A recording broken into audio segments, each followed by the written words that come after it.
बंधुओं, गुणायतन ट्रस्टी एवं परियोजना निदेशक श्री मुकेश जी मेट्रो के असामयिक निधन के उपरांत आज आयोजित श्रद्धांजलि सभा में कई महानुभावों ने अपनी श्रद्धांजलि अर्पित की।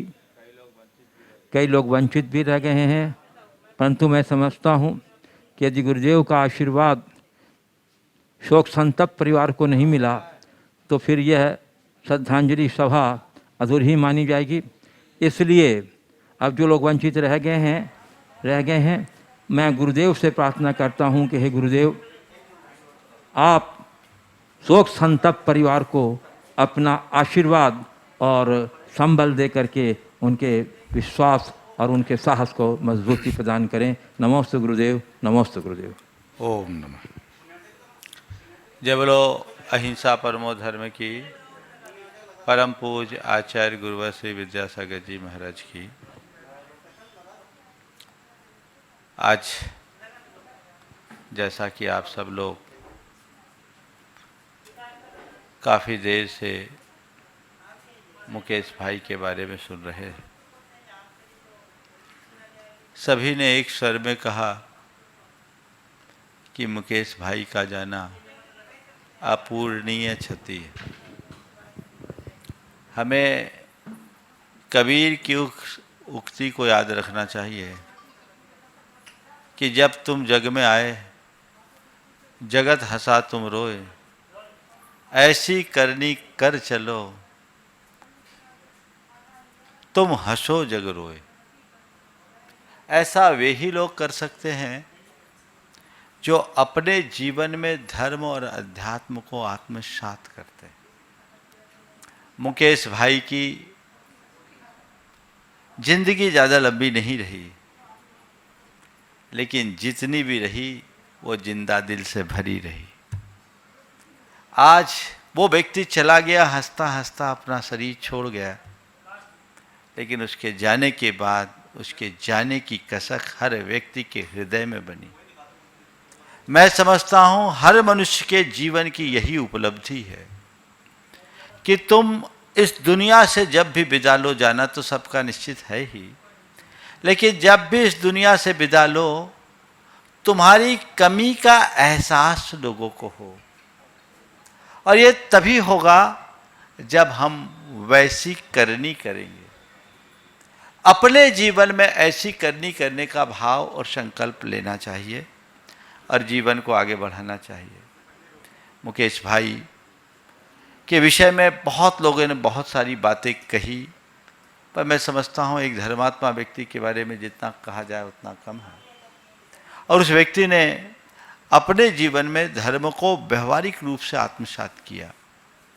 धार्मिक क्रियाओं को करने वाला व्यक्ति बहुत मिल जाएगा, लेकिन धार्मिक क्रियाओं को करते हुए धर्म को जीने वाले लोग कम मिलते हैं। और मैंने इस बात को बहुत निकटता से देखा और समझा भी है कि मुकेश भाई को जो भी हमने मार्गदर्शन दिया है, उनने उसे अक्षरशः पाला है। मैंने कुछ दिन पहले भी कहा था कि औरों को तो कभी कहने की ज़रूरत पड़ती थी, उस व्यक्ति के लिए आँख का इशारा भी पर्याप्त था। ये भाव, ये समर्पण बहुत कम लोगों में मिलता है। आज वो चले गए। उसका व्यक्तित्व तो बहुत महान था, आना जाना लगा है। ऐसे घड़ी में हमें सीख लेनी चाहिए। हम जब इस दुनिया से जाएं तो कैसे जाएं?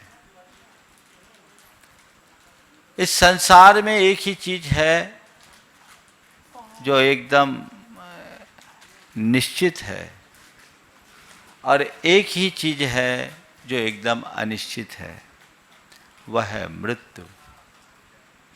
मृत्यु होगी ये निश्चित है, पर कब होगी ये बिल्कुल अनिश्चित है। हमें जाना तय है, तय केवल यह करना है कि कैसे जाना है।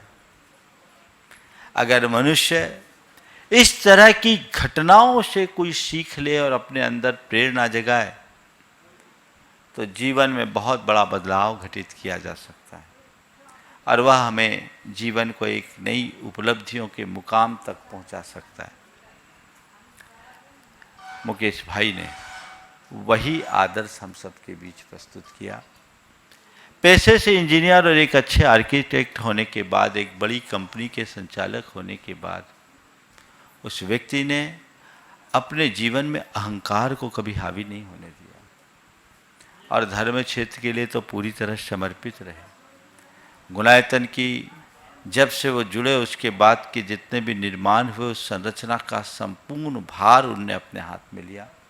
स्ट्रक्चर डिजाइन उनके साथ उनने की और इस पूरी टीम में गुणायतन की एक बहुत बड़ी टीम है, इंटरनेशनल टीम है, जिसमें सभी आपने ईरा जी को तो सुना ही, अनुराग को सुना और लोग बहुत सारे हैं जिनको आज यहाँ अवसर नहीं मिल पाया है, आज वो किसी निमित्त से नहीं जुड़ पाए। उस सारे इंटरनेशनल टीम के साथ कितना सुंदर कोऑर्डिनेशन उन्होंने बनाया। हमारे आर्किटेक्ट चंद्रशेखर जो आज आपके बीच आ नहीं पाए, वो सब एक दूसरे के साथ जो टेक्निकल टीम थी बहुत अच्छे से पूरी कमेटी के साथ सामंजस्य बनाकर, पूरी निर्माण कमेटी बहुत बड़ी कमेटी है यहाँ की, बड़ी सशक्त कमेटी है और उस कमेटी में उस व्यक्ति ने जो काम किया, जो भूमिका निभाई है, वो अपने आप में अद्भुत है। आज वो गुणायतन के पूर्ण होने के पहले इस दुनिया से चले गए, पर मुझे लगता है ये गुणायतन भले उनके सामने पूरा ना हुआ हो, पर उनने अपना गुणायतन तो बना लिया। उन्होंने अपने जीवन का गुणात्मक विकास कर लिया, इसमें कोई संशय नहीं। और अब जहां होंगे उनके दिमाग में गुणायतन ही होगा। हमें अपने जीवन के गुणात्मक विकास की भावना जगानी चाहिए, प्रेरणा लेनी चाहिए और उसी दिशा में आगे बढ़ना चाहिए। गुणायतन ट्रस्ट के लोगों को मैं कहूँगा कि एक मजबूत स्तंभ तुम्हारे बीच से गया है, तुम्हें चाहिए कि उस जिम्मेदारी को दोहरी जिम्मेदारी मानकर अपने उद्देश्यों के अनुरूप आगे बढ़ें और हमें कुछ नए लोगों को जोड़कर कार्य को गति देने का प्रयास करना चाहिए। इस संसार का नियम है, कोई आता है, कोई जाता है, चला जाता है, केवल सामने वाले की स्मृतियाँ हमारे सामने शेष रहती है। उस तरीके से देखें और मैं पूरे परिवार को आशीर्वाद देता हूँ, खासकर उनकी धर्मपत्नी कीर्ति, कुणाल, मृणाल, अपने जिस तरह की क्षमता, धैर्य और समझदारी का परिचय आप लोगों ने दिया है वो बनाए रखें। इस संकट की घड़ी में विपत्ति धैर्य मथाभुत ये क्षमा, इस उक्ति को चरितार्थ करें और ये समझें कि समय घाव करता है, समय घाव भरता है। ये तो संयोग है और हम लोग ये जानते हैं कि संयोग महज संयोग होते हैं। हम इन संयोगज भाव से अपने आप को मुक्त करें और अपने जीवन को सतपथ पर आगे बढ़ाने का प्रयास करें। बहुत सारे लोग थे जो आज अपने भाव व्यक्त करना चाहते थे, शायद उनको आज अवसर नहीं मिला, कुछ तकनीकी खामी और अन्य चीज़ों के लिए। वे भी समझ लें यहाँ भाव व्यक्त भले न कर पाएँ, पर उनके भावों की अभिव्यक्ति तो हो ही गई है। फिर जब कभी अवसर मिले उसके अनुरूप ये कार्यक्रम दिखेगा।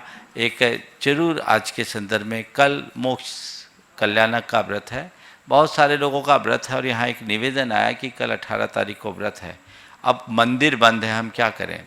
ऐसे लोगों को जो वर्षों से व्रत करते आ रहे हैं, घर पे व्रत कर ले, घर पर दर्शन पूजन वंदन कर ले, पर इस व्रत की गणना ना करें।